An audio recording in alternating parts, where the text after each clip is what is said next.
ਦਰਸ਼ਕੋ, break ਤੋਂ ਬਾਅਦ ਤੁਹਾਡਾ ਸਭ ਦਾ ਭਰਪੂਰ ਸਵਾਗਤ ਹੈ। ਹੁਣ ਆਪਾਂ ਗੱਲਬਾਤ ਕਰਨ ਜਾ ਰਹੇ ਹਾਂ ਰੂਹ ਦੀ ਖੁਰਾਕ ਗੁਰਬਾਣੀ ਵਿਚਾਰਿਆਂ ਦੇ। ਉਸ ਤੋਂ ਪਹਿਲਾਂ ਮੈਂ ਤੁਹਾਡੇ ਨਾਲ ਕੁਝ ਸ਼ੇਅਰ ਕਰਨਾ ਚਾਹੁੰਦੀ ਹਾਂ।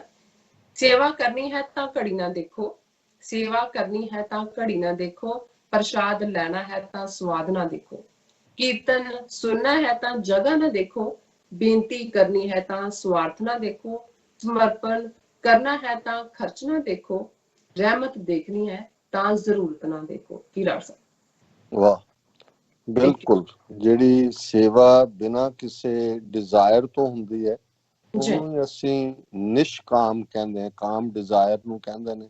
ਇਸੇ ਤਰ੍ਹਾਂ ਜਦੋਂ ਅਸੀਂ ਕਿਸੇ ਦੇ ਕੰਮ ਆਉਂਦੇ ਹਾਂ, ਕਿਸੇ ਦੇ ਲਈ ਕੁਝ ਕਰਦੇ ਹਾਂ, ਉਹਨਾਂ ਬਾਰੇ ਵੀ ਸਾਡੇ ਬਜ਼ੁਰਗਾਂ ਨੇ ਇਹ ਅਖਾਣ ਬਣਾਇਆ ਸੀ ਕਿ ਨੇਕੀ ਕਰ ਕੂਏ ਮੇ ਡਾਲ, ਖੂਹ ਚ ਸੁੱਟ ਦੇ। ਔਰ ਇਹ ਵੀ ਸੀ ਕਿ ਭਾਈ ਜੇ ਸੱਜਾ ਹੱਥ ਕੁਛ ਕਰਦਾ ਕਿਸੇ ਦਾ ਭਲਾ ਤੇ ਖੱਬੇ ਨੂੰ ਪਤਾ ਨਾ ਹੋਏ। ਹਾਲਾਂਕਿ ਹੁਣ ਤਾਂ ਇਹ ਰਿਵਾਜ ਹੋ ਗਿਆ ਵੀ ਕਰਨਾ ਕਤਰਨਾ ਤੇ ਪਤਾ ਨਹੀਂ ਕਿੰਨਾ ਕੁ ਹੁੰਦਾ, ਲੇਕਿਨ ਇਹ ਹੈ ਕਿ ਫੋਟੋ ਜ਼ਰੂਰ ਅਸੀਂ ਲਵਾ ਲੈਂਦੇ ਆ ਕਿ ਅਸੀਂ ਉਹਨੂੰ ਅੱਧਾ ਕਿਲੋ ਚੌਲ ਦਿੱਤੇ ਤੇ 1 ਪਾਈਆ ਦਾਲ ਦਿੱਤੀ।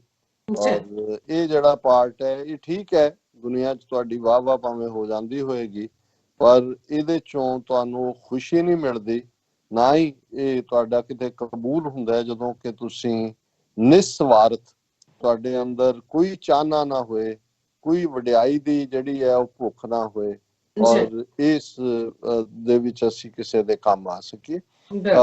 ਅੱਜ ਦਾ ਜਿਹੜਾ ਸ਼ਬਦ ਧਨਾਸਰੀ ਰਾਗ ਗੁਰੂ ਨਾਨਕ ਸਾਹਿਬ ਦਾ ਮੈਂ ਚੁਣਿਆ, ਉਹਦੇ 'ਚ ਇੱਕ ਗੱਲ ਦਾ ਧਿਆਨ ਰਹੇ ਕਿ ਜਦੋਂ ਵੀ ਕਿਸੇ ਥਾਟ ਦੀ, ਕਿਸੇ ਮਜ਼ਹਬ ਦੀ, ਖਾਸ ਤੌਰ ਤੇ ਜਿਹੜੇ ਖਾਸ ਤੌਰ ਤੇ ਪ੍ਰੋਫਿਟਸ ਦੇ ਨਾਲ ਜਾਂ ਰੱਬੀ ਉਸ ਇਲਹਾਮ ਦੇ ਨਾਲ ਜਿਨ੍ਹਾਂ ਦਾ ਸੰਬੰਧ ਹੈ ਸ਼ੁਰੂ ਹੁੰਦੇ ਨੇ, ਤੇ ਉਹਨਾਂ ਦੇ ਇਮੀਡੀਏਟ ਵਕਤ ਦੇ ਵਿੱਚ ਪਹਿਲੇ 10, 20, 30, 40, 50 ਸਾਲ ਉਸ ਦੀ ਪਿਓਰਿਟੀ ਜਾਂ ਉਸ ਦੀ ਸ਼ੁੱਧਤਾ ਜਾਂ ਉਸ ਦੀ ਖਾਲਸਤਾ ਕਾਇਮ ਰਹਿੰਦੀ ਹੈ ਜਾਂ ਉਹ ਖਾਲਸ ਰਹਿੰਦੇ ਨੇ। ਫਿਰ ਹੌਲੀ ਹੌਲੀ ਹੌਲੀ ਉਹਨਾਂ ਦੇ ਵਿੱਚ ਖਾਸ ਤੌਰ ਤੇ ਜਿਹੜੇ ਉਹਨਾਂ ਦੇ ਆਗੂ ਨੇ, ਕੁਛ ਤਾਂ ਉਹ ਮਜ਼ਹਬ ਵਾਲਿਆਂ ਦੇ ਫਾਊਂਡਰਸ ਨੇ ਬਣਾਏ ਵੀ ਨਹੀਂ ਹੁੰਦੇ, ਉਹ ਬਣ ਜਾਂਦੇ ਨੇ, ਉਹ ਇੰਸਟੀਟਿਊਸ਼ਨਸ, ਉਹ ਇੰਸਟੀਟਿਊਸ਼ਨਲਾਈਜ਼ ਹੋ ਜਾਂਦਾ ਹੈ ਸਾਰਾ ਕੁਝ, ਔਰ ਉਹਦੇ 'ਚ ਫਿਰ ਕਰਪਸ਼ਨ ਜਨਮ ਲੈਂਦੀ ਹੈ, ਗਰੀਡ ਆ ਜਾਂਦੀ ਹੈ, ਔਰ ਫਿਰ ਉਹ ਆਪਣੇ ਮਫਾਦ ਦੇ ਲਈ ਮਜ਼ਹਬ ਦੀ ਇੰਟਰਪ੍ਰੀਟੇਸ਼ਨ ਕਰਦੇ ਨੇ। ਹੁਣ ਇਸ ਸ਼ਬਦ ਦੇ ਵਿੱਚ ਗੁਰੂ ਨਾਨਕ ਸਾਹਿਬ ਨੇ, ਕਿਉਂਕਿ ਜਦੋਂ ਗੁਰੂ ਨਾਨਕ ਸਾਹਿਬ ਅੱਜ ਤੋਂ 550 ਸਾਲ ਲਗਭਗ ਸਾਲ ਪਹਿਲਾਂ ਉਸ ਖਿੱਤੇ ਦੇ ਵਿੱਚ ਪ੍ਰਕਾਸ਼ਮਾਨ ਹੁੰਦੇ ਨੇ, ਉਹਨਾਂ ਦੀ ਆਮਦ ਹੁੰਦੀ ਹੈ, ਉਹਨਾਂ ਦਾ ਉਹ ਨੂਰੀ ਜਿਹੜਾ ਜਲਵਾ ਉਸ ਧਰਤੀ ਦੇ ਉੱਤੇ ਆਉਂਦਾ, ਤੇ 3 ਜਿਹੜੇ ਥਾਟ ਸੀ, ਜਿਹੜੇ ਪੂਰੇ ਇੱਕ ਮਜ਼ਹਬ ਜਾਂ ਇੱਕ ਦਾ ਹਿੱਸਾ, ਮਜ਼ਹਬ ਦਾ ਰੂਪ ਸੀ, ਉਹ ਸਾਰੇ ਉਸ ਖਿੱਤੇ ਦੇ ਵਿੱਚ ਪ੍ਰੋਮੀਨੈਂਟ ਸਨ। ਉਹਨਾਂ 'ਚ ਜ਼ਾਹਰ ਹੈ ਇੱਕ ਬ੍ਰਾਹਮਣ ਥਾਟ ਸੀ ਜਿਹਨੂੰ ਬ੍ਰਾਹਮਣਵਾਦ ਕਿਹਾ ਜਾਂਦਾ, ਅੱਜ ਹਿੰਦੂਤਵਾ ਕਿਹਾ ਜਾਂਦਾ ਹੈ, ਔਰ ਕਾਸਟ ਸਿਸਟਮ ਦੇ ਨਾਲ ਬ੍ਰਾਹਮਣ ਸਭ ਤੋਂ ਉੱਪਰਲੀ ਪੌੜੀ ਦੇ ਉੱਤੇ ਬੈਠਾ ਸੀ। ਦੂਸਰਾ ਯੋਗ ਮਤ ਸੀ, ਜਦੋਂ ਬੁੱਧ ਧਰਮ ਦਾ ਖਾਤਮਾ ਬ੍ਰਾਹਮਣਾਂ ਨੇ ਕੀਤਾ ਤੇ ਫਿਰ ਕੁਛ ਬੁੱਧ ਮਤ ਦੇ, ਕੁਛ ਹਿੰਦੂ ਬ੍ਰਾਹਮਣਵਾਦ ਸੰਨਿਆਸ ਦੇ ਸਿਧਾਂਤਾਂ ਚੋਂ ਯੋਗ ਮਤ ਨਿਕਲਿਆ, ਜਿਨ੍ਹਾਂ ਦਾ ਮੁਖੀ ਗੋਰਖਨਾਥ, ਮਛੰਦਰਨਾਥ, ਔਰ ਇਹ ਸਾਰੇ ਖਿੱਤੇ 'ਚ ਕਈ ਸਦੀਆਂ ਯੋਗੀਆਂ ਦਾ, ਉਹਨਾਂ ਦੇ 12 ਅੱਡ-ਅੱਡ ਫਿਰਕੇ ਸੀ, ਅੱਡ-ਅੱਡ ਰੂਪ ਸੀ, ਜਿਨ੍ਹਾਂ 'ਚ ਆਈ ਪੰਥ ਸਭ ਤੋਂ ਉੱਪਰ ਸੀ। ਤੇ ਤੀਸਰਾ ਇਸਲਾਮ। ਜ਼ਾਹਰ ਹੈ ਕਿ ਜੋਗੀਆਂ ਦਾ ਮੁਖੀ ਤਾਂ ਜੋਗੀ, ਹਰ ਕੋਈ ਆਪਣੇ ਆਪ ਨੂੰ ਜੋਗੀ, ਔਰ ਇਹ ਲੋਕਾਂ ਨੂੰ ਕਲੇਮ ਕਰਦੇ ਸੀ ਕਿ ਸਾਡੇ ਕੋਲ ਜੀਵਨ ਜੁਗਤੀ ਹੈ, ਵੇ ਆਫ ਲਾਈਫ ਹੈ, ਤੁਸੀਂ ਯੋਗ ਮਤ ਨੂੰ ਫੋਲੋ ਕਰੋ। ਜਿਵੇਂ ਅੱਜ ਵੀ ਬਹੁਤ ਸਾਰੇ ਜਿਹੜੇ ਫਿਜ਼ੀਕਲ ਯੋਗਾ ਵੀ ਕਰਦੇ ਨੇ, ਉਹਨਾਂ ਨੂੰ ਇਹ ਨਹੀਂ ਪਤਾ ਵੀ ਇਹ ਫਿਜ਼ੀਕਲ ਨਹੀਂ ਹੈ, ਅਲਟੀਮੇਟਲੀ ਇਹ ਉਹਨਾਂ ਦੀ ਇੱਕ ਯੋਗ ਮਤ ਦਾ ਹੀ ਹਿੱਸਾ ਹੈ, ਜਿਹੜਾ ਪਤੰਜਲੀ ਨੇ ਇਹ ਸਾਰੇ ਯੋਗ ਮਤ ਨੂੰ ਬਿਆਨਿਆ।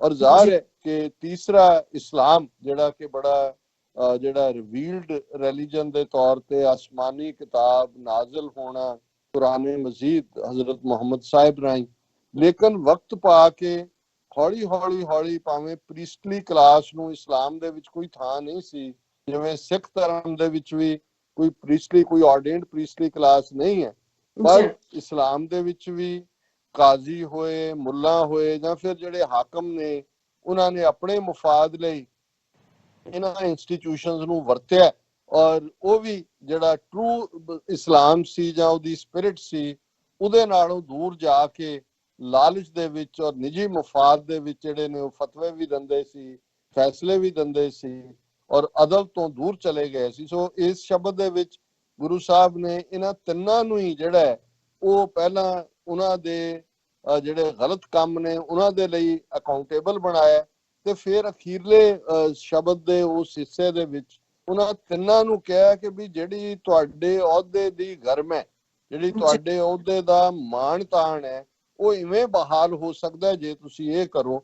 ਸੋ ਇਹਦੀ ਸ਼ੁਰੂਆਤ ਹੈ, ਕਾਇਆ ਕਾਗਦ ਮਨ ਪਰਵਾਣਾ, ਸਿਰ ਕੇ ਲੇਖ ਨਾ ਪੜੈ ਇਆਣਾ, ਦਰਗਹਿ ਘੜੀਐ ਤੀਨੇ ਲੇਖ, ਛੋਟਾ ਕਾਮ ਨਾ ਆਵੈ ਵੇਖ, ਨਾਨਕ ਜੇ ਵਿੱਚ ਰੂਪਾ ਹੋਏ, ਖਰਾ ਖਰਾ ਆਖੈ ਸਭ ਕੋਈ ਰਹਾਓ, ਕੋਈ ਰਹਾਓ, ਕਾਦੀ ਕੂੜ ਬੋਲ ਮਲ ਖਾਏ, ਬ੍ਰਾਹਮਣ ਨਾਵੈ ਜੀਆਂ ਕਾਏ, ਜੋਗੀ ਜੁਗਤ ਨ ਜਾਣੈ, ਅੰਧ ਤੀਨੇ ਉਜਾੜੇ ਕਾ ਬੰਦ, ਸੋ ਜੋਗੀ ਜੋ ਜੁਗਤ ਪਛਾਣੈ, ਗੁਰ ਪ੍ਰਸਾਦੀ ਏਕੋ ਜਾਣੈ, ਕਾਜ਼ੀ ਸੋ ਜੋ ਉਲਟੀ ਕਰੈ, ਗੁਰ ਪ੍ਰਸਾਦੀ ਜੀਵਤ ਮਰੈ, ਸੋ ਬ੍ਰਾਹਮਣ ਜੋ ਬ੍ਰਹਮ ਵਿਚਾਰੈ, ਆਪ ਤਰੈ ਸਗਲੇ ਕੁਲ ਤਾਰੈ, ਦਾਨਿਸ਼ਮੰਦ ਸੋਈ ਦਿਲ ਧੋਵੈ, ਮੁਸਲਮਾਨ ਸੋਈ ਮਲ ਖੋਵੈ, ਪੜਿਆ ਬੂਝੈ ਸੋ ਪਰਵਾਨ, ਪੜਿਆ ਬੂਝੈ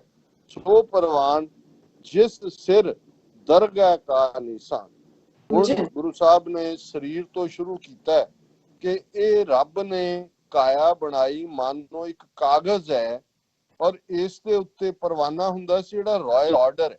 ਇਹ ਜਿਹੜਾ ਮਨ ਰੱਬ ਨੇ ਦਿੱਤਾ ਹੈ, ਇਹ ਇੱਕ ਪਰਵਾਨਾ ਹੈ ਜਿਹੜਾ ਸਰੀਰ ਰੂਪੀ ਕਾਗਜ਼ ਦੇ ਉੱਤੇ ਉਹਨਾਂ ਨੇ ਤੁਹਾਨੂੰ ਬਖਸ਼ਿਆ, ਤਾਂ ਕਿ ਇਹ ਮਨ ਜਿਹੜਾ ਪਰਵਾਨਾ ਜਿਹੜੀ ਉਸ ਰੱਬ ਦੀ ਲਿਖਤ ਹੈ, ਉਹਦੇ ਹੁਕਮ ਦੇ ਵਿੱਚ ਹੈ, ਇਸ ਕਾਇਆ ਨੂੰ, ਇਸ ਕਾਗਜ਼ ਨੂੰ ਤੁਸੀਂ ਇਸ ਮਨ ਪਰਵਾਨੇ ਦੇ ਲਈ ਜਿਹੜਾ ਉਹਦੀ ਬੰਦਗੀ ਦੇ ਵਿੱਚ ਲਾਓ। ਪਰ ਮੰਦੇ ਭਾਗਾਂ ਨੂੰ ਸਿਰ ਕੇ ਲੇਖ ਨਾ ਪੜੈ ਇਆਣਾ, ਕਿ ਇਨਸਾਨ ਜਿਸ ਨੂੰ ਇਹ ਹਿਊਮਨ ਬਾਡੀ ਮਿਲੀ ਹੈ, ਰੱਬ ਦੀ ਗਿਫਟ ਮਿਲੀ, ਉਸ ਨੇ ਇਹਨਾਂ ਰੱਬ ਦੀਆਂ ਦਿੱਤੀਆਂ ਬਖਸ਼ਿਸ਼ਾਂ ਵੱਲ ਪਿੱਠ ਕਰਕੇ ਉਹ ਕੁਝ ਨਹੀਂ ਪੜਿਆ ਜਿਹੜਾ ਕਿ ਇਸ ਨੂੰ ਦਿੱਤਾ ਸੀ, ਇਆਣਾ ਬਣ ਗਿਆ। ਹੁਣ ਇੱਕ ਨਿਆਣਾ ਹੁੰਦਾ ਬੱਚਾ ਜਿਹੜਾ ਕਰਦਾ, ਜਿਹੜਾ ਵੱਡਾ ਹੋ ਕੇ ਵੀ ਹਲਕਤਾਂ ਨਿਆਣਿਆਂ ਵਾਲੀਆਂ ਕਰੇ, ਉਹਨੂੰ ਅਸੀਂ ਇਆਣਾ ਕਹਿੰਦੇ ਹਾਂ।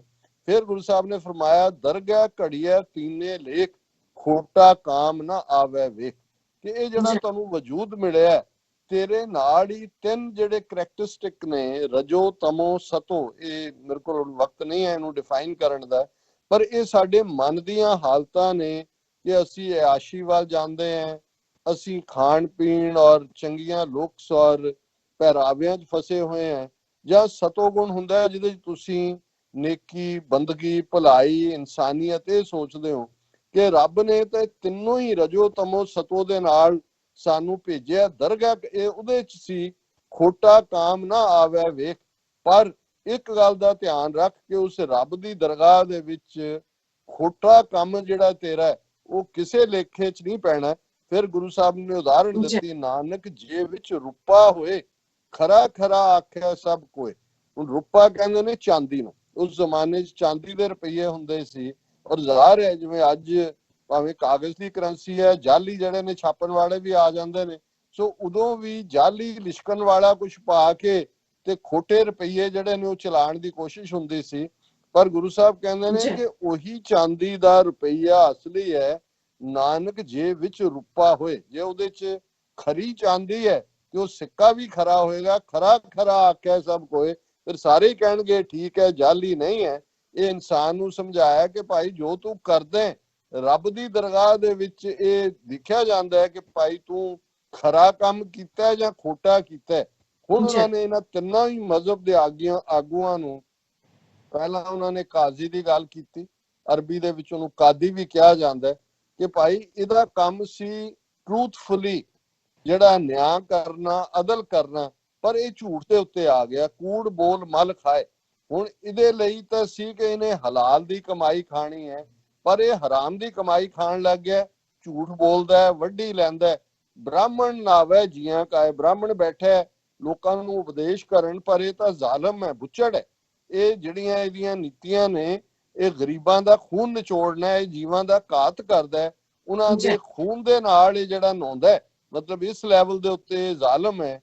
ਜੋਗੀ ਜੁਗਤ ਨਾ ਜਾਣੇ ਅੰਧ। ਜੋਗੀ ਕਲੇਮ ਕਰਦਾ ਕਿ ਉਹਦੇ ਕੋਲ ਜੁਗਤ ਹੈ, ਵੇ ਆਫ ਲਾਈਫ ਹੈ, ਪਰ ਉਹਦੇ ਪੱਲੇ ਕੁਛ ਨਹੀਂ ਹੈ, ਉਹ ਖੁਦ ਅੰਨੇ ਤੀਨੇ ਉਜਾੜੇ ਕਾ ਬੰਦ। ਜਿਹੜੇ ਲੋਕ ਇਹਨਾਂ ਵੱਲ ਮੁੜਦੇ ਨੇ ਕਿ ਸਾਨੂੰ ਇਹ ਰੱਬ ਦੇ ਨਾਲ ਜੋੜ ਦੇਣਗੇ, ਇਹ ਤਾਂ ਉਜਾੜੇ ਦਾ ਬੰਨਾ ਨੇ, ਕਿਉਂਕਿ ਇਹਨਾਂ ਦੇ ਕੋਲ ਹਕੀਕਤ ਨਹੀਂ ਹੈ, ਇਹ ਸੱਚ ਦੇ ਨਾਲ ਨਹੀਂ ਜੁੜੇ ਹੋਏ। ਫਿਰ ਉਹਨਾਂ ਨੇ ਤਿੰਨਾਂ ਨੂੰ ਹੀ ਸੱਚ ਦਾ ਰਸਤਾ ਦੱਸਿਆ। ਸੋ ਜੋਗੀ ਜੋ ਜੁਗਤ ਪਛਾਣੇ। ਅਸਲੀ ਜੋਗੀ ਉਹ ਹੈ ਜਿਹੜਾ ਸੱਚਮੁੱਚ ਦੁਨੀਆ ਦੇ ਨਾਲੋਂ ਵੱਖਰਾ ਹੋ ਕੇ ਆਪਣੇ ਆਪ ਨੂੰ ਹਕੀਕਤ ਦੇ ਨਾਲ ਜੋੜਦਾ ਹੈ, ਵੇ ਆਫ ਲਾਈਫ ਨੂੰ ਉਹ ਪਛਾਣਦਾ ਹੈ। ਗੁਰ ਪ੍ਰਸਾਦੀ ਇੱਕੋ ਜਾਣੇ ਕਿ ਉਹ ਰੱਬ ਦੀ ਬਖਸ਼ਿਸ਼ ਦਾ ਪਾਤਰ ਬਣੇ ਤੇ ਹਰ ਇਨਸਾਨ ਨੂੰ ਇੱਕੋ ਸਮਝੇ, ਹਰ ਪਾਸੇ ਉਸ ਰੱਬ ਦਾ ਜਲਵਾ ਉਸ ਨੂੰ ਨਜ਼ਰ ਆਏ। ਕਾਜ਼ੀ ਸੋ ਜੋ ਉਲਟੀ ਕਰੇ, ਗੁਰ ਪ੍ਰਸਾਦੀ ਜੀਵਤ ਮਰੇ। ਕਾਜ਼ੀ ਉਹ ਹੈ ਜਿਹੜਾ ਉਲਟ ਹਰਾਮ ਦੀ ਥਾਂ ਹਲਾਲ ਦੇ ਉੱਤੇ ਆ ਕੇ ਖਾਏ, ਸੱਚ ਦੇ ਉੱਤੇ ਆ ਕੇ ਖਲੋਏ ਔਰ ਆਪਣੇ ਜਿਉਂਦਿਆਂ ਜੀ ਆਪਣੇ ਅੰਦਰੋਂ ਆਪਣੀ ਅਨਾ ਨੂੰ ਮਾਰੇ। ਜੀਵਤ ਮਰਨਾ ਹੁੰਦਾ ਹਉਮੈ ਨੂੰ ਮਾਰਨਾ। ਤੇ ਬ੍ਰਾਹਮਣ ਨੂੰ ਉਹਨਾਂ ਨੇ ਕਿਹਾ, ਸੋ ਬ੍ਰਾਹਮਣ ਜੋ ਬ੍ਰਹਮ ਵਿਚਾਰੇ, ਆਪ ਤਰੈ ਸਗਲੇ ਕੁਲ ਤਾਰੇ। ਕਿ ਬ੍ਰਾਹਮਣ ਸੱਚਾ ਉਹ ਹੈ ਜਿਹੜਾ ਸੱਚਮੁੱਚ ਬ੍ਰਹਮ ਨੂੰ, ਜਿਹੜਾ ਬ੍ਰਹਮ ਰੱਬ ਦੇ ਲਈ ਹੈ, ਉਹਦੀ ਪਛਾਣ ਕਰਦਾ ਹੈ। ਆਪ ਵੀ ਉਹ ਜਿਹੜਾ ਇਸ ਦੁਨੀਆ ਦੇ ਇਸ ਕੂੜ ਚੋਂ ਨਿਕਲੇ, ਸਗਲੇ ਕੁਲ ਤਾਰੇ। ਤੇ ਜੇ ਉਹ ਸੱਚ ਦੇ ਰਸਤੇ ਤੇ ਆਏਗਾ ਤੇ ਉਹਦਾ ਖਾਨਦਾਨ ਵੀ ਇਸ ਰਸਤੇ ਤੇ ਤੁਰੇਗਾ। ਦਾਨਿਸ਼ਮੰਦ ਸੋਈ ਦਿਲ ਧੋਵੇ। ਜਿਹੜੇ ਲੋਕ ਆਪਣੇ ਆਪ ਨੂੰ ਦਾਨਿਸ਼ਮੰਦ ਹੁੰਦਾ, ਫਿਲਾਸਫਰ, ਜਿਹੜੇ ਸਿਆਣੇ ਸੋਚਵਾਨ ਆਪਣੇ ਆਪ ਨੂੰ ਕਹਿੰਦੇ ਨੇ, ਉਹ ਉਹੀ ਬਣ ਸਕਦੇ ਨੇ ਜਿਹੜੇ ਪਹਿਲਾਂ ਆਪਣੇ ਦਿਲ ਨੂੰ ਧੋਣ, ਦਿਲ ਨੂੰ ਸਾਫ਼ ਕਰਨ। ਮੁਸਲਮਾਨ ਸੋਈ ਮਲ ਹੋਵੇ। ਭਾਈ ਮੁਸਲਮਾਨ ਕਹਾਉਣ ਦਾ ਤੁਹਾਨੂੰ ਉਦੋਂ ਹੀ ਹੱਕ ਹੈ ਜਦੋਂ ਤੁਸੀਂ ਆਪਣੇ ਅੰਦਰੋਂ ਵਿਕਾਰਾਂ ਦੀ, ਕਮਜ਼ੋਰੀਆਂ ਦੀ, ਔਗਣਾਂ ਦੀ, ਗੁਨਾਹ ਦੀ ਮੈਲ ਜਿਹੜੀ ਤੁਹਾਡੇ ਦਿਲ ਤੇ ਹੈ ਉਹਨੂੰ ਧੋ ਦਿਓਗੇ। ਫਿਰ ਤੁਸੀਂ ਅੱਲਾਹ ਤਾਲਾ ਦੀ ਦਰਗਾਹ 'ਚ ਆਪਣੇ ਆਪ ਨੂੰ ਮੁਸਲਮਾਨ ਕਹਾ ਕੇ ਜਿਹੜਾ ਉਹ ਜੰਨਤ ਨਸੀਬ ਪਾਓਗੇ। ਅਦਰਵਾਈਜ਼ ਜੇ ਤੁਸੀਂ ਇਵੇਂ ਨਹੀਂ ਹੋ ਤਾਂ ਫਿਰ ਇਹ ਸਾਰਾ ਕੁਝ ਜਿਹੜਾ ਇਹ ਕੂੜ ਹੈ। ਤੇ ਅਖੀਰ ਗੁਰੂ ਸਾਹਿਬ ਨੇ ਫਰਮਾਇਆ, ਮੁਸਲਮਾਨ ਸੋਈ ਮਲ ਖੋਵੇ, ਪੜਿਆ ਬੂਝੈ ਸੋ ਪਰਵਾਨ, ਜਿਸ ਸਿਰ ਦਰਗਾਹ ਕਾ ਨਿਸ਼ਾਨ। ਕਿ ਭਾਈ ਪੜ੍ਹਾਈਆਂ ਤੁਸੀਂ ਜਿੰਨੀਆਂ ਮਰਜ਼ੀ ਕਰ ਲਓ, ਜਿਹੜਾ ਪੜ ਗੱਡੀ ਲੱਦੀ ਹੈ, ਪੜ ਭਰੀ ਹੈ ਖਾਤ ਵਾਂਗ, ਜਾਂ ਜਿਵੇਂ ਬੁੱਲੇ ਸ਼ਾਹ ਨੇ ਰਿਪੀਟਡਲੀ ਕਿਹਾ ਕਿ ਭਾਈ ਤੂੰ ਬਾਕੀ ਤਾਂ ਸਾਰਾ ਪੜ੍ਹ ਲਿਆ, ਪਰ ਕਦੇ ਆਪਣੇ ਦਿਲ ਦੇ ਵਿੱਚ ਵੀ ਵੜ ਕੇ ਦੇਖ ਕਿ ਆਪਣੇ ਦਿਲ ਨੂੰ ਤੂੰ ਕਦੇ ਪੜ੍ਹਿਆ ਨਹੀਂ ਹੈ। ਕਿ ਪੜ੍ਹਿਆ ਬੂਝੈ ਸੋ ਪਰਵਾਨ। ਗੁਰੂ ਸਾਹਿਬ ਫਰਮਾਉਂਦੇ ਨੇ ਕਿ ਉਹੀ ਪੜ੍ਹਿਆ ਲਿਖਿਆ ਵੀ, ਸਮਝਦਾਰ ਵੀ ਰੱਬ ਦੀ ਦਰਗਾਹ 'ਚ ਉਹੀ ਪਰਵਾਨ ਹੋਏਗਾ ਜਿਸ ਸਿਰ ਦਰਗਾਹ ਕਾ ਨਿਸ਼ਾਨ। ਨਿਸ਼ਾਨ ਹੁੰਦੀ ਹੈ ਸਟੈਂਪ, ਮੋਹਰ ਲਾ ਦੇਣਾ। ਜਿਹਦੇ ਸਿਰ ਦੇ ਉੱਤੇ ਰੱਬ ਦੀ ਸਟੈਂਪ ਦਰਗਾਹ ਦੇ ਵਿੱਚ ਕਬੂਲੀਅਤ ਹੋਏਗੀ, ਤੇ ਕਬੂਲੀਅਤ ਸੱਚ ਨਾਲ ਹੋਏਗੀ, ਹੱਕ ਨਾਲ ਹੋਏਗੀ, ਇਨਸਾਫ ਦੇ ਰਸਤੇ ਤੇ ਤੁਰਨ ਨਾਲ ਹੋਏਗੀ। ਇਹ ਅੱਜ ਦਾ ਵਿਚਾਰ ਹੈ। ਜੀ ਡਾਕਟਰ ਸਾਹਿਬ, ਤੁਹਾਡਾ ਬਹੁਤ ਬਹੁਤ ਸ਼ੁਕਰੀਆ। ਤੁਸੀਂ ਅੱਜ ਦੀ ਅਹਿਮ ਇਸ਼ੂ ਤੇ ਅੱਜ ਦਾ ਵਿਚਾਰ ਸਾਡੇ ਦਰਸ਼ਕਾਂ ਨਾਲ ਸਾਂਝਾ ਕੀਤਾ। ਇਸ ਨਾਲ ਆਪਣੇ ਵਿਊਅਰਸ ਕੋਲ ਨੇ ਇਜਾਜ਼ਤ। ਵਿਊਅਰਸ, ਸਾਡੇ ਪ੍ਰੋਗਰਾਮ ਦਾ ਸਮਾਂ ਇੱਥੇ ਹੀ ਸਮਾਪਤ ਹੁੰਦਾ ਹੈ। ਤੁਸੀਂ ਆਪਣੀ ਰਾਏ ਤੇ ਸੁਝਾਅ ਸਾਨੂੰ ਭੇਜਣਾ ਭੁੱਲਣਾ ਸਾਡੇ ਇਸ ਪਤੇ ਤੇ SOS@tv84.tv ਤੇ ਅਸੀਂ ਆਪਣਾ ਪ੍ਰੋਗਰਾਮ ਲੈ ਕੇ ਫਿਰ ਦੁਬਾਰਾ ਤੁਹਾਡੇ ਸਨਮੁਖ ਹੋਵਾਂਗੇ। ਤਦ ਤੱਕ ਲਈ ਮੈਨੂੰ ਤੇ ਪੰਡਤ ਨੂੰ ਆਗਿਆ ਦਿਓ। ਦੇਖਦੇ ਰਹੋ TV84। ਬੁਲਾ ਦਿਓ ਫਤਿਹ। ਵਾਹਿਗੁਰੂ ਜੀ ਕਾ ਖਾਲਸਾ, ਵਾਹਿਗੁਰੂ ਜੀ ਕੀ ਫਤਿਹ।